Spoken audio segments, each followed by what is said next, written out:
今天是除夕啊。对，就是今天晚上，其实我早上起来的时候就闻到我妈在厨房忙活的味道，那个香啊。哈哈，是吧？我家也是一大早就开始准备了。我妈说今年要做12个菜，寓意12个月都圆圆满满。哎，说到这个除夕啊，咱们今天就聊聊这个话题。你小时候对除夕最深的印象是什么？我想想，应该是那个鞭炮声吧。以前住在老房子的时候，一到除夕夜，整条街都是噼里啪啦的声音，震得耳朵嗡嗡响。对对对，我也是。而且那时候特别期待守岁，觉得能熬到12点是件特别了不起的事儿。哈哈哈，结果每次都是熬不住，在沙发上睡着了。不过你知道吗？这个除夕啊，它背后其实有个挺有意思的故事。你是说那个年兽的传说？对，但不完全是。其实关于除夕这一天，有好几个版本的传说，咱们今天就好好说说这个。行啊，我也正想听听。最早的时候啊，有个传说是这样的：古时候有种怪兽叫蜥。哎，不是叫年吗？哎，这就是有意思的地方了。有的版本说是年，有的版本说是蜥。咱们先说这个蜥的版本。好，这个蜥啊，长得特别凶，青面獠牙的，住在海底。平时它就在海里待着，也不出来。但是呢，每到腊月30这天晚上，它就会爬上岸。为什么偏偏是这一天？传说是因为这一天阴气最重，它的力量最强。上了岸之后呢，它就开始祸害人，见人吃人，见牲畜吃牲畜。那可太吓人了。对啊，所以那时候的老百姓一到这天就特别害怕，家家户户都关门闭户，不敢出来。但是关在家里也不行啊，这个蜥它会破门而入。那怎么办？后来啊，有个年轻人发现了一个秘密。什么秘密？有一次，这个年轻人在山上砍柴，天黑了下不了山，就在山洞里过夜。半夜的时候，他听到外面有动静，透过缝隙一看，正好是那个蜥路过。他当时吓坏了，手里的竹子掉在火堆里，啪的一声炸开了。然后呢？那个蜥听到这个声音，吓得转身就跑。年轻人就觉得奇怪了，这么凶的怪兽怎么会怕这个声音？对啊，这确实奇怪。他就开始琢磨，后来发现这个蜥啊，它怕3样东西。哪3样？红色、火光还有响声。哦，所以后来就有了贴红对联、点灯笼、放鞭炮。对，就是这么来的。这个年轻人把这个秘密告诉了村里人，大家就开始在除夕夜这天，家家户户都贴上红纸，点上灯火，还用竹子烧出噼啪的响声。那蜥就不敢来了。从那以后，蜥再也没有出现过，所以这一天就叫除夕，就是除掉蜥的意思。哦，原来是这样，我一直以为除夕就是除旧岁的意思。也有这个意思。其实这2个说法可以并存，都挺有道理的。那年兽的传说呢，跟这个有什么不一样？年兽的传说啊，跟这个差不多，但细节上有些区别。说说看。年这个怪兽啊，它不是住在海底，而是住在深山老林里。它平时也不出来，但是每隔一段时间，大概就是1年的时间吧，它就会下山来找吃的。也是吃人。对，而且特别喜欢吃小孩。这也太可怕了。所以那时候的人啊，一到这个时候就特别紧张。后来也是有人发现了他的弱点，就是怕红色、怕光、怕响声。跟蜥一样。所以应对的方法也差不多。不过年兽的传说里还有个细节挺有意思的。什么细节？传说有个老神仙，他告诉村民们，年虽然凶猛，但他有个习惯。什么习惯？他每次下山都是在天黑之后，等到天亮鸡叫的时候，他就会回山里去。所以要熬过这一夜。对，这就是守岁的由来，大家要守着，熬过这一夜，等天亮了，年就过去了。原来守岁是这么来的啊！我以前还以为就是为了等新年钟声呢。哈哈，现在确实是这个意思了。不过最早的时候，守岁真的是有守护的意思在里面。这么一说，感觉这些习俗都有它的道理。对啊，你看贴春联、放鞭炮、守岁，这些我们现在觉得理所当然的事情，其实背后都有故事。说到春联，我小时候特别喜欢看我爷爷写春联。你爷爷会写毛笔字？写得特别好。每年除夕前几天，他就开始准备了红纸、毛笔、墨汁，摆一桌子。那感觉特别有仪式感。是啊，而且他不光给自己家写，还给邻居们写。那时候我就坐在旁边看他一笔一划的写，觉得特别神奇。现在还有人手写春联吗？少了，大部分都是买印刷好的了。不过我觉得手写的更有味道。对，那种感觉不一样。哎，说到春联，你知道最早的春联是什么时候出现的吗？这个我还真不知道。最早的春联啊，据说是在五代十国的时候。那挺早的。当时有个叫孟昶的人，他是后蜀的国君。有一年过年，他让人在桃木板上写了2句话。写的什么？新年纳余庆，佳节号长春。听起来挺文雅的。对，这就是最早的春联了。后来到了宋代，开始用纸写春联，就慢慢普及开了。原来是这样。那福字呢？福字倒贴又是怎么回事？这个也有说法。我听说是福到了的意思。对，这是现在大家都知道的说法。但其实关于福字倒贴还有个小故事。说说看。传说是在明朝的时候，朱元璋当了皇帝之后，有一年要过年了，他就让人在每家每户的门上都贴个福字儿。为什么要这么做？据说是为了找出谁家对他不满，因为他规定了每家都要贴，如果谁家不贴，就说明对朝廷有意见。这有点狠啊。是挺狠的。结果呢，有一家人不识字儿，把福字贴倒了。然后呢？第二天朱元璋派人去查，发现这家把福字贴倒了，就要治罪。那怎么办？这家人很聪明，就说我们这是故意的福倒了，就是福到了啊。哈哈，机智。对，朱元璋一听觉得这个说法挺好，就没有怪罪。从那以后，福字倒贴就成了一个习俗。不过这个故事听起来有点像民间传说。确实真实性有待考证，但不管怎么说，福字倒贴这个习俗是流传下来了。对，说到除夕的习俗，还有一个特别重要的，就是年夜饭。对对对，这个太重要了。你家年夜饭一般都吃什么？我们家啊，必须有鱼。年年有余嘛。对，而且这个鱼啊，不能全吃完，要留一点。为什么？也是图个吉利，留点鱼代表年年有余。哦，我们家也是这样，除了鱼还有什么？鸡肉，寓意大吉大利，还有丸子，代表团团圆圆。我们家还会做一道菜叫发财手。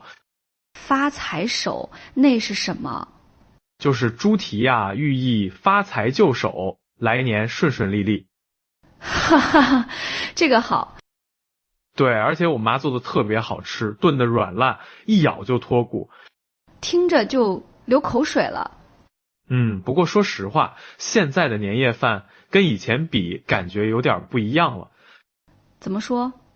以前的年夜饭啊，真的是一年到头最丰盛的一顿，平时吃不到的东西，这一天都能吃到。对，那时候物资没这么丰富。所以特别期待。但现在呢，平时想吃什么都能吃到，年夜饭好像也没那么特别了。这倒是。不过我觉得年夜饭的意义不只是吃什么，更重要的是一家人聚在一起。对，这个才是最重要的。尤其是现在很多人在外地工作，一年到头也见不了几次面，除夕这一天大家都回来了，坐在一起吃顿饭聊聊天，这种感觉是平时体会不到的。说得对，我有个朋友在国外工作好几年没回来过年了，他说每次除夕夜看到朋友圈里大家发的年夜饭照片，就特别想家。能理解。所以啊，能跟家人一起过除夕，真的是件挺幸福的事。对，说到除夕夜，还有个习俗就是压岁钱，哈哈，这个小时候最期待了。是吧？吃完年夜饭，长辈们就开始发红包。我记得我小时候拿到压岁钱特别开心，数了一遍又一遍。然后呢？然后第二天就被我妈收走了，说是帮我存起来。哈哈，这个太真实了，我也是这样。不过压岁钱这个习俗，你知道它最早是怎么来的吗？好像也跟驱邪有关。对，传说古时候有一种小妖怪叫祟。祟。这个祟啊，专门在除夕夜出来害小孩，他会趁小孩睡着的时候摸小孩的头。然后呢？被他摸过的小孩，第二天就会发烧、说胡话、变傻。这也太吓人了。对啊，所以大人们都很担心。后来有户人家想了个办法。什么办法？他们用红纸包了几枚铜钱，放在小孩的枕头下面。为什么要这么做？据说是因为这些铜钱有灵气，可以镇住祟。结果那天晚上，祟真的来了，但是一靠近小孩，那些铜钱就发出光来，把祟吓跑了。所以就有了压岁钱。对，岁和岁同音，压岁钱就是压住岁的意思，保佑小孩平平安安。原来是这样，这么说来，压岁钱不只是给钱，更是一种祝福。对，是长辈对晚辈的祝福和保护。这个意义就深刻多了。是啊，所以现在虽然大家都用微信红包了，但这个心意还是一样的。说到微信红包，这几年除夕夜抢红包也成了一个新习俗了。哈哈，对，以前守岁是看春晚，现在是一边看春晚一边抢红包。时代在变，习俗也在变。不过有些东西是不变的。什么？比如说对团圆的期盼，对新年的祝福，对家人的思念。对，这些是不会变的。说到春晚，你小时候看春晚吗？看啊，每年都看。那时候除夕夜，全家人围坐在电视机前，一边吃瓜子儿一边看春晚。我也是，而且那时候特别期待看小品。对，赵本山的小品每年都是重头戏。看完之后，第二天大家见面都会讨论，说哪个节目好看，哪个节目不好看。现在好像没那么多人看春晚了。是啊，娱乐方式多了，选择也多了。不过我觉得春晚还是有它的意义。怎么说？它是一种仪式感吧，就像除夕夜要吃年夜饭、要守岁一样，看春晚也是一种仪式。有道理。而且春晚也在变，也在尝试新的东西。对，这几年也有很多年轻人喜欢的节目。说到守岁，你现在还守岁吗？守啊，虽然不像小时候那么兴奋了，但还是会等到12点。为什么？怎么说呢？可能是一种习惯吧。而且到了12点，听到新年钟声，会有一种特别的感觉。什么感觉？就是旧的一年过去了，新的一年开始了。虽然只是时间上的一个节点，但心理上会觉得这是一个新的开始。我懂你的意思，就像是一个分界线。对，分界线过了这个点，就可以跟过去告别，重新出发。这种感觉挺好的。而且除夕夜的12点跟平时的12点不一样。怎么不一样？平时的12点，可能你在睡觉，或者在加班，或者在做别的事情，但除夕夜的12点，你是清醒的，是有意识的在等待这一刻的到来。对，是一种期待。而且这一刻，全国各地甚至全世界的华人都在做同样的事情，都在等待新年的到来。这么一想，还挺有意思的，是吧？所以我觉得守岁这个习俗还是挺有意义的。说到除夕，还有一个东西就是饺子。对，北方人过年必吃饺子。你们家也吃吗？吃啊，而且是在12点之前包好，等钟声一响就开始煮饺子。为什么要在这个时候吃？因为这个时候叫交子，就是新旧交替的时刻，吃饺子取交子的谐音，寓意更岁交子。哦，原来是这个意思。而且饺子的形状像元宝，吃饺子也有招财进宝的意思。那你们家包饺子的时候会放硬币吗？会，我妈每年都会在几个饺子里放硬币。吃到的人有什么说法？吃到的人来年会有好运。哈，那大家肯定都抢着吃。对啊，所以每次吃饺子的时候都特别紧张，生怕咬到硬币硌到牙。哈哈哈，这个画面感太强了。不过这也是一种乐趣。对，哎，你们家包饺子都包什么馅的？我们家一般包2种，一种是猪肉白菜的，一种是韭菜鸡蛋的。为什么是这2种？白菜有百财的意思，韭菜有久财的意思，都是图个吉利。原来是这样。那你喜欢吃哪种？我更喜欢韭菜鸡蛋的，味道更香。我也喜欢韭菜的，不过我们家过年不吃饺子。那你们吃什么？我们吃汤圆儿。哦，南方习俗。对，汤圆儿也是团团圆圆的意思。虽然吃的东西不一样，但寓意都是一样的。对，都是希望来年顺顺利利，团团圆圆。说到这个，我突然想到，除夕这一天其实承载了很多人的期盼和祝福。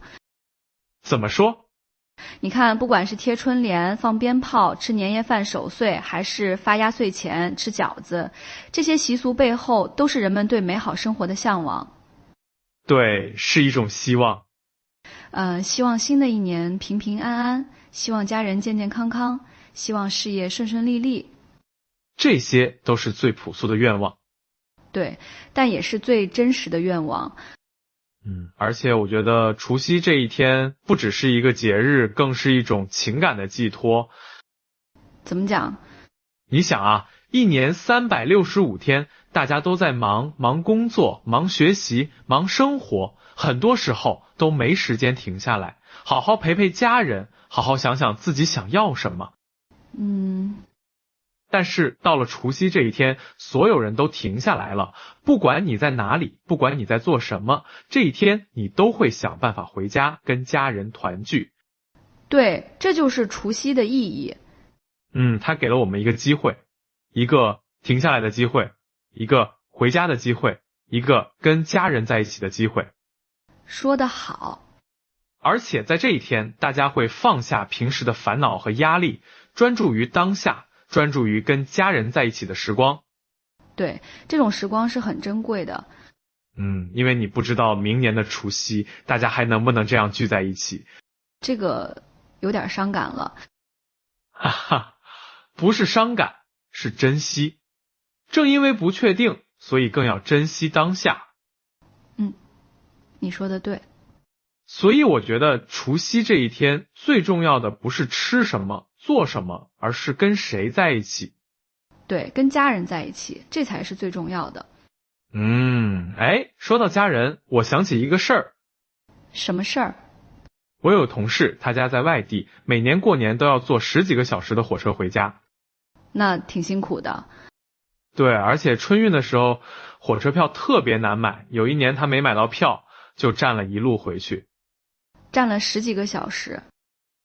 他说虽然很累，但是想到能回家过年，就觉得值得。这就是家的力量吧。对，他说除夕夜，当他推开家门，看到家里的灯光，闻到饭菜的香味，听到家人的声音，所有的疲惫都消失了。我能想象那种感觉。他说那一刻他觉得自己真的回家了。对，家不只是一个地方，更是一种感觉。是一种归属感。说得好。所以除夕这一天对很多人来说不只是一个节日，更是一次回家的旅程。对，是一次心灵的回归。说到这儿，我突然想到，现在有些年轻人好像不太重视除夕了。是吗？我听说有些人过年也不回家，就在外地跟朋友一起过。这个也能理解吧？怎么说？现在的年轻人生活方式跟以前不一样了，有些人可能觉得回家过年太麻烦，要买票，要赶路，要应付各种亲戚的问候。而且有些人可能跟家里的关系不是特别好，回家反而会觉得压抑。这倒也是。所以他们选择不回家，跟朋友一起过，可能会更轻松、更自在。这个我能理解，但是我还是觉得，如果有条件的话，还是应该回家过年。为什么？因为家人不会永远在那里等你。我有个朋友，他有好几年没回家过年了，总觉得以后有的是机会。结果有一年，他爸爸突然生病了，他才意识到时间不等人。后来呢？后来他每年都回家过年，不管多忙都要回去。他说他不想留下遗憾。这个故事挺触动人的。对，所以我觉得趁着父母还在，趁着还有机会，多回家看看，多陪陪他们。你说的对。咱们说了这么多，好像都是关于习俗和传统的。对啊，除夕本来就是一个很传统的节日。但是我觉得除夕也可以有新的过法。怎么说？比如说，现在有些家庭除夕夜不在家里过，而是出去旅游。对，我听说过。或者有些人会选择在除夕夜做一些有意义的事情，比如去做志愿者，帮助那些需要帮助的人。这也挺好的。